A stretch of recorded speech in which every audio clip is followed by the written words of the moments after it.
status pelajarnya tidak akan hilang.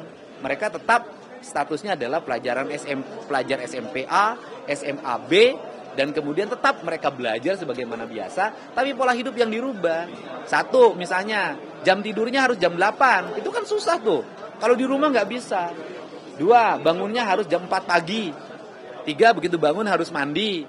Setelah mandi mereka membereskan ruang tidur mereka. Setelah itu mereka membersihkan lingkungan halamannya. Setelah itu mereka harus sarapan pagi. Setelah itu mereka pergi ke sekolah. Sore harinya nanti mereka belajar berolahraga, bersepak bola, main voli, latihan baris berbaris, push up, sit up. Yang itu saya lakukan dulu ketika SMA. Hari Senin Kamisnya diajarin puasa Senin Kamis. Setelah maghrib mereka belajar mengaji bagi muslim. Kan bagus. Kan ini arah pembinaan yang tidak didapatkan di ruang lingkup kehidupan pribadi mereka di lingkungan rumahnya. Dan tidak ada pelatihan militer. Jadi masuk barak militer bukan latihan perang-perangan, bukan. Membantu membangun kesehatan pikiran, kesehatan mental, dan kesehatan raga mereka agar mereka menjadi anak-anak yang bugar, tidak minum, tidak merokok, tidak makan eksimer, tidak minum ciu. Yang itu obat-obatan itu marak di mana-mana. Kang, ini tanggal 2 Mei berarti mulai diterapkan di mana saja, bagaimana sih? Beberapa daerah ada yang sudah menyediakan, kan kewenangannya ada di bupati wali kota juga. Bukan hanya kewenangan di provinsi. Nah, saya di tanggal 2 akan menyelenggarakan itu di Kota Bandung. Tetapi Kabupaten Purwakarta, bupatinya udah telepon saya, sudah siap untuk melakukan pembinaan kerjasama dengan Batalion Armed 9 Pasopati.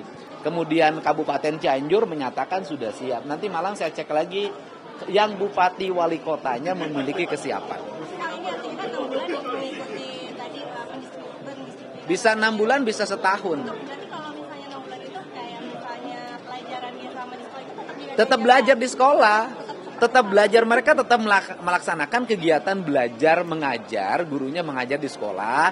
Cuman bedanya mereka melaksanakan kegiatan itu di areal komplek militer atau Polri. Nanti ada ruang kelasnya. Nanti ada guru yang dari sekolah di mana dia asal untuk berkunjung. Nggak ada problem apapun. Saya dulu pernah membuat ruang itu dengan membuang ruang sepak bola. Saya bukan baru loh. Saya dulu bikin sekolah sepak bola namanya Asad Jaya Perkasa yang sekarang pemainnya sudah banyak menjadi pemain nasional. Mereka dimasukkan dalam barak komplek, kemudian mereka dididik sekolah sepak bola dan mereka terafiliasi pada sekolah-sekolah tertentu dan berhasil menjadi pemain-pemain timnas, pemain profesional hari ini. Tapi kategori bermasalahnya seperti apa misalnya? Untuk kategori seperti apa? Tukang tawuran, tukang mabuk, tukang main Mobile Legend, yang kalau malam kemudian tidurnya tidak mau sore, ke orang tuanya melawan, melakukan pengancaman, di sekolahnya bikin ribut, bolos terus, dari rumah berangkat ke sekolah, pas sekolah nggak nyampe. Kan kita semua dulu pernah gitu ya. Udah ada koordinasi dengan Kementerian Pendidikan Dasar Menengah kan? Ya begini, ini kan kita, kalau koordinasi kan tentu Kementerian Pendidikan Nasional, Pendidikan Dasar Menengah kan sudah melihat langkah-langkah yang dilakukan di Jawa Barat. Kenapa? Coba gini deh ukurannya, kebijakan ini sangat disetujui oleh orang tua, dicek di media sosial, siapa sih yang paling mendukung terhadap kebijakan saya? Rakyat Jawa Barat. Siapa yang menentang? Para elit. Nah pertanyaannya, elit-elit ini ngurusin nggak anak-anak yang tawuran tiap hari? Elit-elit ini ngurusin nggak tuh anak-anak yang di kolong jembatan tidurnya tiap hari? Kan nggak ada yang ngurusin. Cuman komentar aja bisanya. Itu dalam bentuk himbauan atau nanti akan diturunkan dalam bentuk aturan resmi lewat Dinas Pendidikan? Hari ini kita sudah bikin surat edaran gubernur. Mungkin hari ini surat edaran gubernur sudah saya siapkan. Kepala sekolah sudah kita kumpulkan. Dinas Pendidikan Kabupaten Kota sudah kita kumpulkan.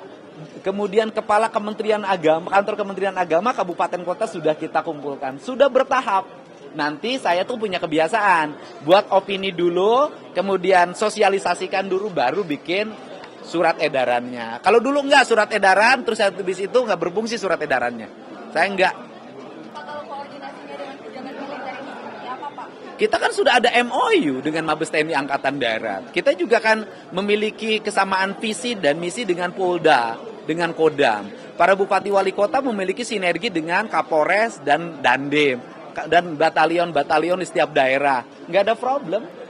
Kang, ini terkait audit dana hibah, ini progresnya gimana Kang? Karena kan belakangan juga ya. Oke, dana hibah saya sudah identifikasi. Kemudian saya sudah pilah-pilah mana hibah mandatori, mana yang bukan mandatori. Mana yayasan yang kemudian mana hibah di bawah 100 juta, mana hibah di bawah 500 juta, mana hibah di atas 500 juta, mana hibah di atas 1 miliar, mana hibah di atas 5 miliar, mana hibah di atas 40 miliar. Saya sudah punya identifikasi itu.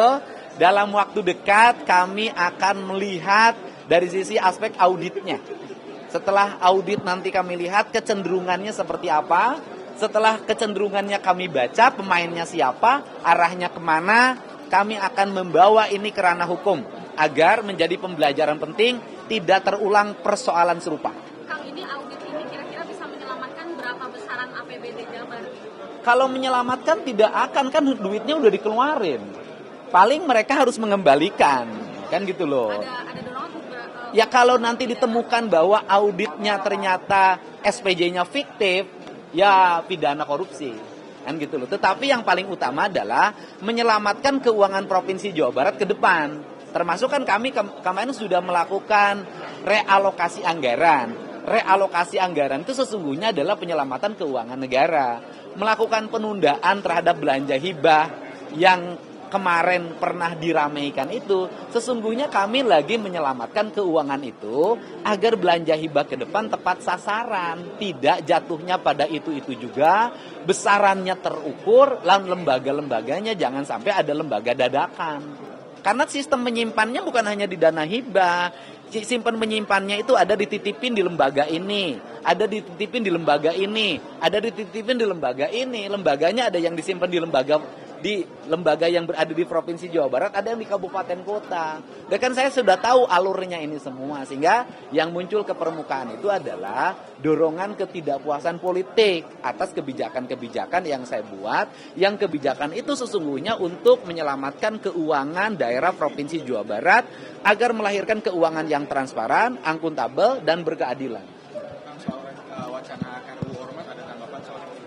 Ya kalau RUU kan kewenangan pusat ya, kemudian kewenangan DPR, kewenangan pemerintah. Prinsip dasar bagi kita di Provinsi Jawa Barat adalah satu hal saja. Kita ingin daerah-daerah ini aman, tertib.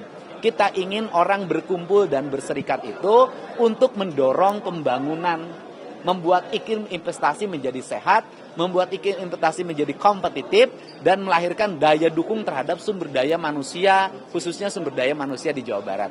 Dan melahirkan orang-orang yang senang bekerja, bukan senang berkumpul saja, tidak mau bekerja. Ya. Bang Diri, Ya. soal wacana kebijakan soal larangan wisuda ini kan jadi sorotan. Kemudian tadi ditanggapi oleh Pak Mendikbud. Kalau bisa ya dikembalikan saja kepada persetujuan orang tua dan wali. Begini, secara teori itu adalah tergantung kemampuan orang tua dan persetujuan orang tua. Kan orang jangan ngelihat ke atas, saya ini hidup bergaul dengan masyarakat dalam setiap hari. Tapi orang tua itu tidak akan kuat manakala sekolahnya menyelenggarakan. Anaknya nangis, anaknya ngambek, anaknya merasa di lingkungannya menjadi terpinggirkan sehingga orang tuanya terbebani.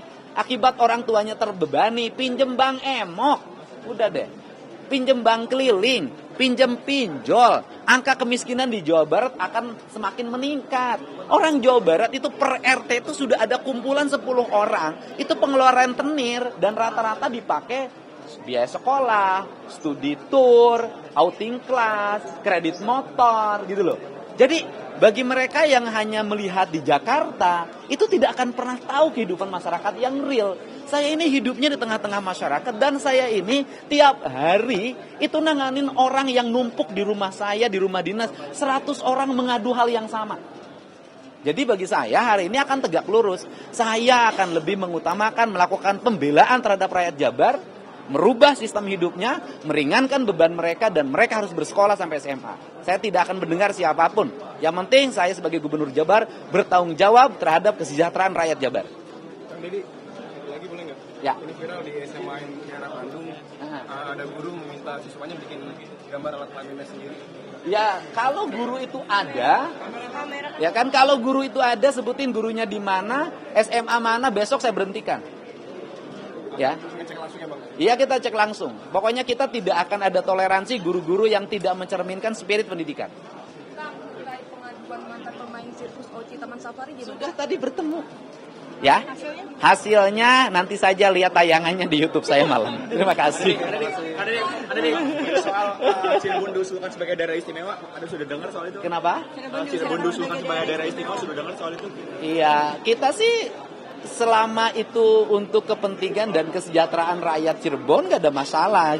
Kan seluruh rangkaian itu adalah bagian dari upaya kita menghargai culture atau kebudayaan, menghargai sejarah dan menghargai masa depan. Saya sebagai gubernur akan mendorong siapapun, kelompok manapun yang memiliki cita-cita membangun keistimewaan di setiap daerah.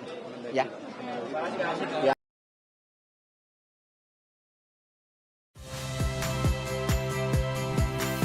Saya Radi Saputro.